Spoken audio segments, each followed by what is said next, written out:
श्री गणेश पुराण अध्याय 10 व 11. ब्रह्मदेवाकडून व्यासांना एकाक्षर मंत्राचा उपदेश. श्री गणेशाय नमः. भृगु ऋषी गणेश पुराण सांगणार आहेत.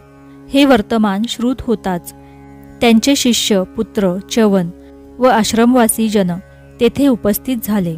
स्वतः गणपतीही सूक्ष्म रूपाने तेथे प्रकट झाला. त्यामुळे आश्रमातील आधींचेच शुद्ध, सात्विक व मंगलमय वातावरण अधिकच प्रसन्न वाटू लागले. अंतर्ज्ञानी भृगूंनी गणपतीचे आगमन झाल्याचे जाणले. त्यांनी शिवनंदनाला अत्यंत आदराने नमस्कार केला. उपस्थित सर्वजण चित्त एकाग्र करून श्रवण सुखाचा लाभ घेऊ लागले. भृगु ऋषी सोमकांतास म्हणाले, राजा, भगवान व्यास आणि भगवान श्री विष्णू लौकिकदृष्ट्या भिन्न स्वरूपाचे दिसत असले तरी अंतर्यामी ते एकरूपच आहेत. व्यासांना श्रीहरीचा ज्ञानमय अंशावतार मानतात. त्यांनी वेदांची ऋग्वेद, यजुर्वेद, सामवेद व अथर्ववेद या 4 भागात विभागणी केली. वेदांचे हे ज्ञान सर्वसामान्य लोकांना समजण्याच्या पलीकडचे होते.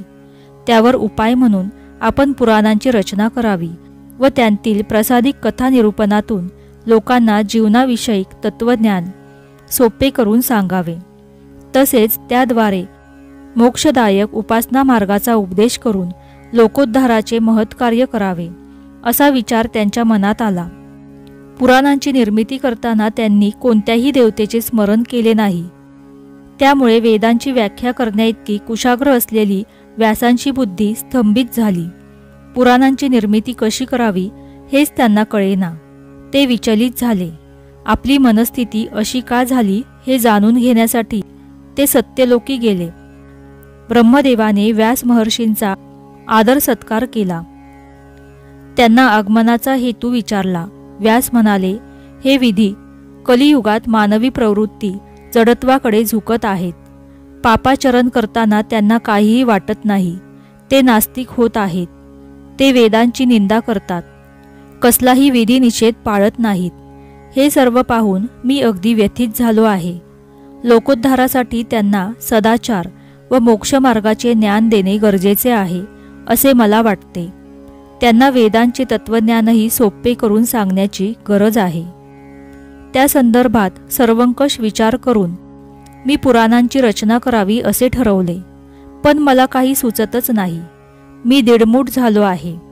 माझ्या बाबतीत हे असे का घडले याविषयी मार्गदर्शन करावे अशी प्रार्थना आहे. ब्रह्मदेव म्हणाला, हे मुने, कोणत्याही कार्यात घाई गर्दी करून काहीच उपयोग होत नाही. विचारपूर्वक युक्तीने केलेली कार्येच सिद्ध होतात. तू सर्वज्ञ आहेस असा सूक्ष्म अहंकार तुझ्या अंतःकरणात निर्माण झालेला आहे.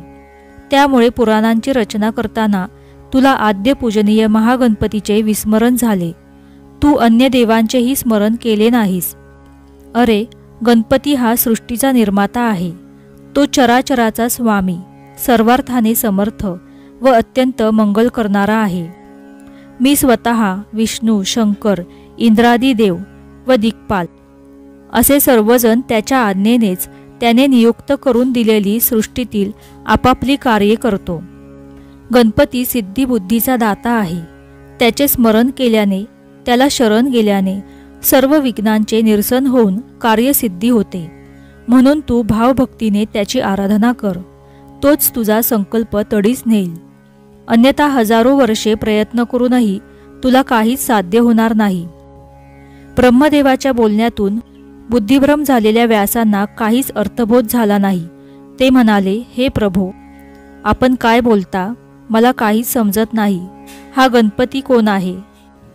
त्या देवाचे स्वरूप कसे आहे? त्याचे मला कसे ज्ञान होईल? तो पूर्वी कोणाला प्रसन्न झाला होता? तसेच त्याचे अवतार, त्याचे पराक्रम याबद्दल मला सविस्तर माहिती सांगा. तो मला कसा प्रसन्न होईल तेही सांगा. ब्रह्मदेव म्हणाला, हे मुने, गणपती आराधनेचे 7 कोटी महामंत्र आहेत. त्यांपैकी षडाक्षरी मंत्र लवकर सिद्धी देणारे म्हणून प्रसिद्ध आहे. या मंत्राच्या प्रभावाने गणेश भक्तांच्या ठाई अद्भुत सामर्थ्य येते. ते सिद्ध व जीवनमुक्त होतात. ते देवांनाही पूज्य होतात. गणेश भक्तांच्या दर्शनाने विघ्ने भयभीत होऊन दिगंतरी पळतात. श्री गणपती तुझ्यावर प्रसन्न व्हावा आणि त्याच्या कृपाप्रसादाने तुझी लवकरात लवकर कार्यसिद्धी व्हावी म्हणून मी तुला एकाक्षर मंत्राचा उपदेश करणार आहे. या मंत्राच्या अनुष्ठानाने तुझ्या सर्व मनोकामना पूर्ण होतील. श्री गणेश मंत्राचे अनुष्ठान करणाऱ्याने स्नान करून शुचिर्भूत व्हावे, धूत वस्त्रे नेसावी, दर्भासनावर किंवा शुद्धासनावर बसावे, आचमन प्राणायाम व त्यानंतर अंतर्मार्तुका बहिर्मार्तुका न्यास करावेत. मंत्रदेवता महागणपतीचे ध्यान करावे, त्याची भक्तिपूर्वक मानसपूजा करावी. श्री गणपतीची प्रसन्नता लाभून कार्यसिद्धी व्हावी म्हणून त्याच्या मंत्राच्या पुरच्चरणाच्या अर्थात नियमपूर्वक अनुष्ठानाचा संकल्प करावा. एकांतात बसून एकाग्र चित्ताने व दृढ निष्ठेने मंत्रानुष्ठान करावे. हे मुने, गणपतीचे सर्वच मंत्र अत्यंत पवित्र, उपासकाला पावन करणारे, त्याचे कल्याण करणारे व उत्तम फलदायी असे आहेत. सदाचारी, सज्जन व प्रेमळ माणसांना तू या मंत्रांचा विधीपूर्वक मंत्रोपदेश दे. निंदा करणारे, दुराचारी, निर्दयी अशा लोकांना कधीही मंत्रोपदेश देऊ नये.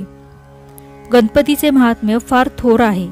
जो कोणी शुद्ध भावभक्तीने गणपतीची आराधना करतो, त्याचे भजन पूजन नामस्मरण करतो, त्याला सद्बुद्धी, ज्ञान, यश, कीर्ती, संपत्ती, संतती, इहपर सौख्य व मोक्ष प्राप्त होतो.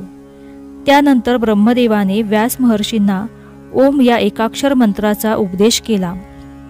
अशा रीतीने अध्याय 10वा व 11वा इथे समाप्त झाला. श्री गणेशाय नमः. श्री स्वामी समर्थ.